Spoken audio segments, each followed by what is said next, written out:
ఆ ఆర్డర్లో స్పష్టంగా ఇతను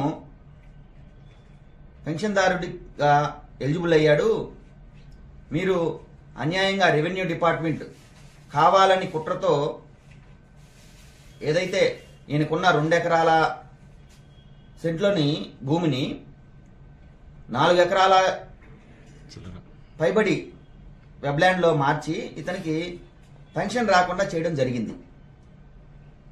ఈ విధంగా చాలా దగ్గర జరిగింది. ఇది ఉదాహరణకు మీకు చెప్తా ఉన్నా. అప్పట్లో ఆ విధంగా ఆపాలనుకున్న వాళ్ళకి పెన్షన్ ఆపడం జరిగింది. దాన్ని మేము హైకోర్టుకి వెళ్ళి చేయడం జరిగింది, తీసుకురావడం జరిగింది. అయినప్పటికీ ఎంపీడీఓకి,